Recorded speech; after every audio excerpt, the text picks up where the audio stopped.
رب قربنا وباركنا لنعمل صالحا في يدي رسالة التغيير. Assalamualaikum warahmatullahi wabarakatuh. Alhamdulillahilladzi arsala rasulahu bil huda wa dinil haq liyudhhirahu 'ala dini kullihi wa kafa billahi syadida. Asyhadu an la ilaha illallah wahdahu la syarikalah wa asyhadu anna Muhammadan abduhu wa rasuluh. Katanya agama itu sebagai penghambat kemajuan. Katanya fanatik terhadap agama itu terbelakang, kuno. Begitu kata orang-orang. Katanya agama itu bertentangan dengan sains dan perkembangan ilmu pengetahuan modern. Apakah benar demikian? Ya, memang benar demikian.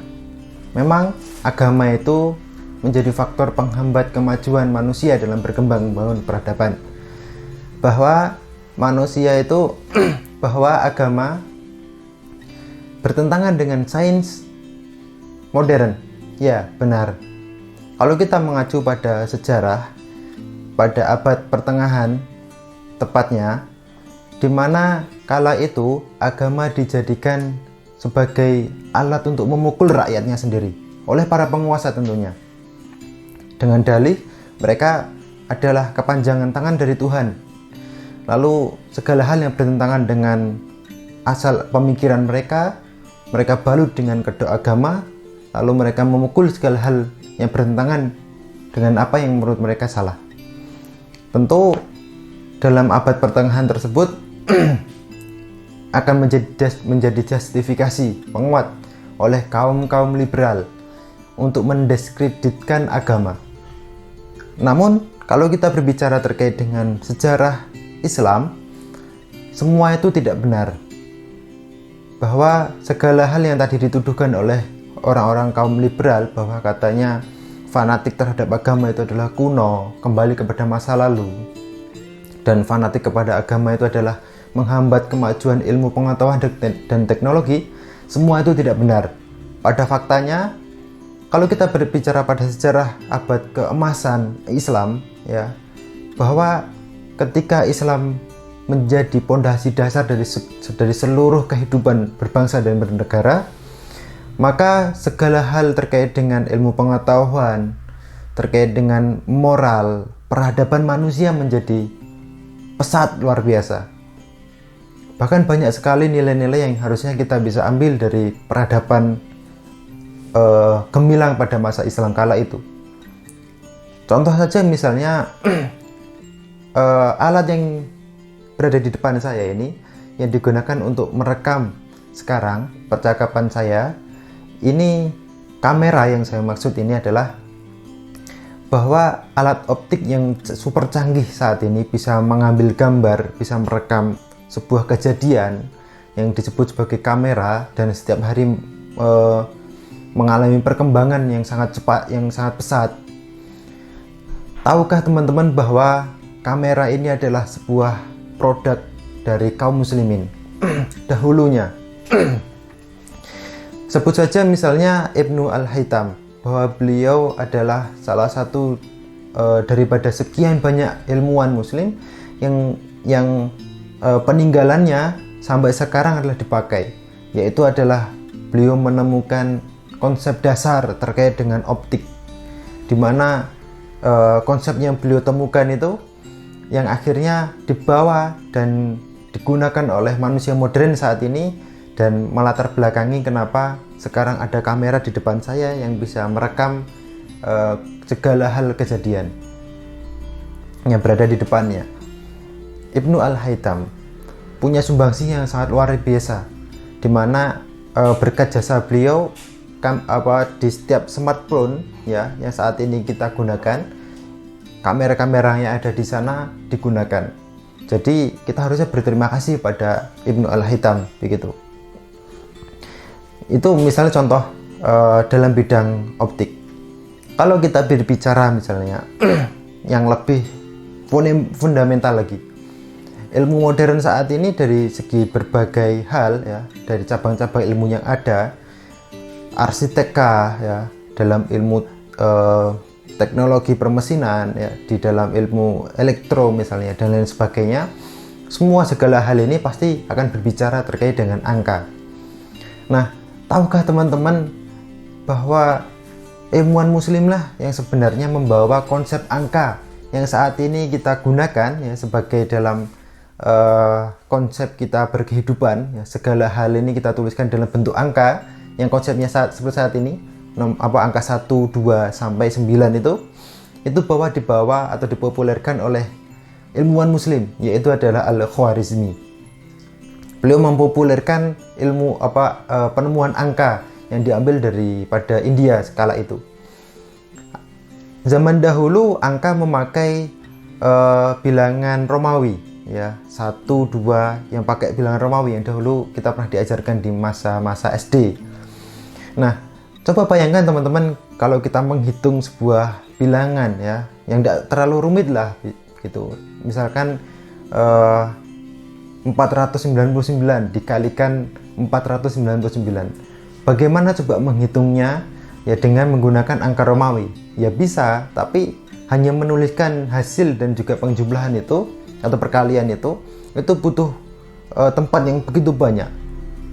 Jadi tempatnya begitu banyak, tidak efisien sama sekali ini diralat oleh seorang Al-Khwarizmi, dan akhirnya beliau mempopulerkan ya, memunculkan dalam permukaan menggunakan angka India yang berupa 1 sampai 9. Dan tidak hanya itu, Al-Khwarizmi itu menemukan atau membawa angka 0, di mana 0 itu berarti kosong, tidak bernilai apa-apa, yang dimana artinya 0 ini sebenarnya punya fungsi yang sangat fundamental sekali dalam ilmu perhitungan, dalam ilmu angka-angka. Contoh kasus juga dimana kalau kita bicara sekali lagi kita bicara misalkan ilmu teknologi dalam IT. Dalam IT, di dalam komputer ya, smartphone dan sebagainya, kita berbicara terkait dengan ilmu pemrograman. Untuk memogram sebuah aplikasi, menggerakkan sebuah mesin, robotika dan sebagainya, maka semua untuk mentransfer keinginan manusia itu digunakan wasilah yang namanya ilmu pemrograman. Ilmu pemrograman ya, sumbernya ya, pondasi dasar dalam hal memogram itu adalah algoritma. Algoritma itu adalah temuan dari ilmuwan muslim, yaitu ya Al-Khwarizmi tadi begitu, yang beliau menemukan terkait dengan konsep yang beliau sebut sebagai algoritma. Luar biasa sumbangsih dari Al-Khwarizmi terhadap dalam ilmu manusia modern, dalam peradaban manusia modern. Tidak hanya itu, beliau juga menuliskan sebuah kitab yang luar biasa fenomenal yang diberi nama Al-Jabar, di mana ini adalah konsep perhitungan dasar ya, pondasi dasar dalam ilmu matematika. Dalam hal ilmu matematika, beliau punya pengaruh yang luar biasa besar terhadap peradaban modern yang saat ini. Misalkan lagi kalau kita berbicara terkait dengan ilmu mesin, permesinan, kita akan mengenal dalam sejarah kaum muslimin itu kita kenal tokoh namanya Al-Jazari. Yang luar biasa dari Al-Jazari ini adalah beliau disebut sebagai bapak robot dunia ya, bapak robot modern begitu. Mengapa demikian? Jadi kalau kita lihat banyak sekali ilmu-ilmu robotika ya yang berkembang di industri, menggerakkan mesin produksi dan sebagainya, semua itu tidak terlepas daripada sumbangsih yang diberikan oleh Al-Jazari begitu. Beliau menemukan banyak sekali konsep mekanik yang sampai saat ini bahkan digunakan ya, konsep-konsep mekanik beliau ditransfer diambil oleh pada manusia-manusia modern, ilmuwan-ilmuwan modern pada era kali ini. Tidak hanya itu, beliau kalau kita lihat kalau kita bicara terkait dengan teknologi transportasi, kita akan berbicara mengenai terkait dengan mesin ya, mesin uap. Kalau ini adalah yang melandasi terjadinya revolusi industri ya, di mana ditemukannya mesin uap. Namun mesin uap ini bukanlah sekedar mesin belaka, namun ini adalah satu kesatuan yang bisa menggerakkan sebuah roda dan lain sebagainya. Nah, tahukah teman-teman bahwa mesin uap ya itu tidak akan bisa berjalan menggerakkan sebuah roda, misalkan dalam hal transportasi atau dalam hal industri menggerakkan sebuah roda misalkan, itu tanpa ada bantuan mekanik yang lain. Jadi tidak bisa hanya sekedar piston saja misalkan naik turun begitu, tidak bisa. Namun piston tersebut harus yang merupakan gerak naik ke atas ke bawah itu harus ditransfer menjadi gerakan putar ya. Bagaimana bisa mentransfer gerakan usaha yang dilakukan oleh piston tadi menjadi momen putar begitu? Maka disinilah peran seorang Al-Jazari. Beliau menemukan ya namanya adalah poros engkol, di mana poros engkol ini bekerja fungsinya adalah merubah piston, gerak piston yang naik ke bawah secara dinamis tadi menjadi gerak momen putar. Dan komponen ini adalah komponen terpenting dalam salah satu komponen terpenting dalam ilmu transportasi, teknologi transportasi maksud saya. Luar biasa sumbangsih yang diberikan oleh kaum muslimin kepada peradaban modern kali ini, peradaban modern saat ini. Nah, kita berbicara juga misalnya dalam ilmu kedokteran. Nah, kita ketahui ada banyak sekali ilmuwan muslim yang sudah mengembangkan ilmu kedokteran. Salah satunya misalkan saya sebut ada Az-Zahrawi. Az-Zahrawi itu dikenal sebagai bapak bedah dunia, bapak bedah Az-Zahrawi dikenal sebagai bapak bedah modern, di mana sumbangsih beliau ya terhadap peninggalannya, buku-buku yang beliau tulis itu sangat menginspirasi bagi para dokter di masa yang mendatang. Padahal beliau hidup sekitar 1000 tahun yang lalu. Namun peninggalan-peninggalan beliau sampai saat ini masih bermanfaat bagi umat manusia dan menjadi pondasi dasar dalam perkembangan ilmu bedah.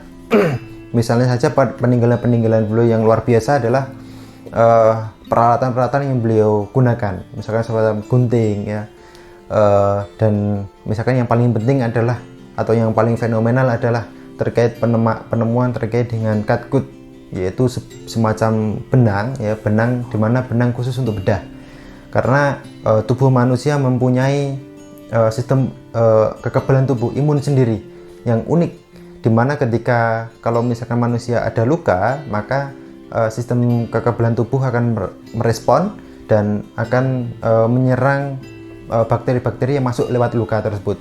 Misalkan juga jika ada benda asing menancap dalam tubuh manusia, maka sistem kekebalan tubuh manusia akan bereaksi secara otomatis untuk melakukan perlawanan ya, karena jika tidak demikian akan menimbulkan infeksi. Nah, yang unik dari benang yang ditemukan oleh Az-Zahrawi ini adalah benang ini mampu menjadi satu dengan tubuh manusia. Artinya kalau ada benda asing masuk dalam tubuh manusia, kemudian tubuh secara otomatis melakukan perlawanan. Namun jika katkut tadi masuk dalam tubuh manusia, tubuh tidak melakukan perlawanan. Jadi seolah-olah katkut ini seperti bagian dari tubuh manusia itu sendiri. Nah, ini adalah uniknya dari katkut yang akhirnya sekarang populer dijadikan benang jahit gitu ya.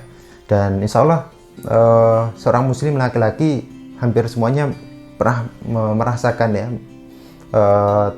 terkait dengan teknologi katkut ini, dimana kalau laki-laki khitan dulu pasti kan dijahit. Nah, itu menggunakan katkut, salah satu aplikasinya. Itu adalah penemuan Az-Zahrawi. Kemudian dalam dokter yang lain misalkan Ibnu Sina ya, yang punya sumbangsi besar yang disebut sebagai bapak dokter modern gitu, dan ilmuwan-ilmuwan yang lainnya ya, Ar-Razi dan sebagainya yang punya sumbangsi luar biasa dalam hal ilmu kedokteran. Nah, begitu luar biasanya sumbangsi kaum muslimin terhadap perkembangan di peradaban modern saat ini, maka tidak bisa kita mendiskreditkan ya agama Islam terutama, walaupun mereka yang sebenarnya berkata demikian itu adalah sakit hati terhadap konsep agama yang dahulu diterapkan pada abad pertengahan di Eropa. Namun saya garis bawahi bahwa Anda boleh menyalahkan konsep beragama dalam hal itu, namun tidak dalam konsep beragama dalam Islam. Dimana pada faktanya Islam sudah kami paparkan tadi begitu luar biasanya. Kalaupun misalnya membutuhkan dalil lain agar semakin kuat, kita mencoba misalkan berkaca pada sejarah, ya dimana manusia modern saat ini ya, yang dikatakan sebagai manusia memiliki peradaban yang paling agung, ya katanya paling mulia, punya intelektualitas yang berkembang pesat, maju dan lain sebagainya. Nah, kalau kita berbicara terkait dengan manusia saat ini, peradaban saat ini, maka kita tidak bisa berbicara bahwa manusia saat ini menemukan sebuah teknologi, ya perkembangan yang begitu pesat ini secara tiba-tiba. Namun semua itu adalah perlu proses, dan kita tahu bahwa yang melandasi manusia bisa berkembang menjadi sedemikian rupa seperti saat ini itu adalah munculnya dahulu yang namanya di Barat adalah Renaissance atau Renaissance yang yaitu abad-abad perubahan di Eropa, di mana abad pencerahan maksud saya, di mana mulai ditinggalkannya abad pertengahan menuju abad pencerahan.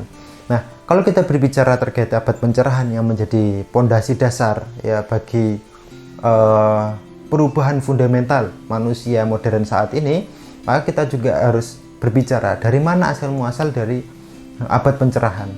Mengapa ada muncul abad pencerahan? Maka singkat cerita, kita ambil sebuah kesimpulan mendasar bahwa abad pencerahan itu adalah terinspirasi atau dampak daripada abad keemasan kaum muslimin. Jadi abad keemasan kaum muslimin yang berada di Timur Tengah dulu kebanyakan itu menginspirasi begitu banyak pemikir-pemikir di Eropa, sehingga pemikir-pemikir di Eropa memiliki taraf berpikir yang jauh lebih tinggi daripada masyarakat pada masanya kala itu. Nah, contoh saja misalnya buku-buku yang sudah di ekspor ya, atau sudah dipindahkan atau diambil begitu oleh masyarakat Eropa atau diminta oleh masyarakat Eropa dari kaum muslimin menuju kepada wilayah Eropa. Buku-buku tersebut dibaca oleh para pemikir di Eropa yang kemudian akan melahirkan para filsuf di sana, para pemikir di sana, dan sebagai penggawa perubahan, sebagai agen perubahan pada abad pertengahan kala itu. Dan juga kaum muslimin lah yang sebenarnya menyelamatkan ilmu pengetahuan filsafat, terutama ya dalam hal filsafat, ilmu dalam hal filsafat pada abad Yunani sampai pada abad modern, yang dimana banyak sekali buku-buku di Yunani kuno itu yang akhirnya nanti menginspirasi juga dan dibaca oleh para pemikir di Eropa, yang akhirnya nanti melahirkan terkait dengan abad pencerahan. Jadi abad pencerahan itu adalah merupakan sebenarnya sumbangsih atau dampak daripada abad keemasan dalam Islam. Nah, maka dari sini kita bisa mengambil kesimpulan bahwa manusia modern saat ini, kemajuan manusia modern saat ini itu adalah merupakan dampak daripada abad keemasan kaum muslimin dahulu. Maka kalau kita berbicara dengan hal itu, sebenarnya bahwa Islam itulah yang membawa peradaban manusia mencapai peradaban posisi yang paling tinggi, yang mengentaskan dari zona manusia dari zaman kegelapan menuju zaman terang benderang, yaitu adalah Islam. Lalu mengapa kaum muslimin saat ini begitu terbelakang, padahal kaum muslimin lah, padahal Islam lah yang sebenarnya membawa masyarakat dari zaman kegelapan menuju zaman keemasan? Ya, karena saat ini kaum muslimin tidak pernah berkaca pada Islam, tidak pernah mengambil Islam sebagai jalan hidupnya, malah mengambil sistem yang lain yang akhirnya membuat keterbelakangan pada diri kaum muslimin. Maka mari kita kembali kepada sejarah. Kalau kita jujur maka kita akan menemukan Islamlah sebagai solusi terhadap keterbelakangan kaum muslimin saat ini, bahkan keterbelakangan dan kerusakan yang ada pada manusia modern saat ini. Nah, mungkin itu yang bisa saya sampaikan pada kesempatan kali ini. Sampai ketemu di lain kesempatan. Terima kasih. Assalamualaikum warahmatullahi wabarakatuh. Ya Rabb qarribna wa barikna lina'mal salihan fi yadayya risalatu at-taghyir.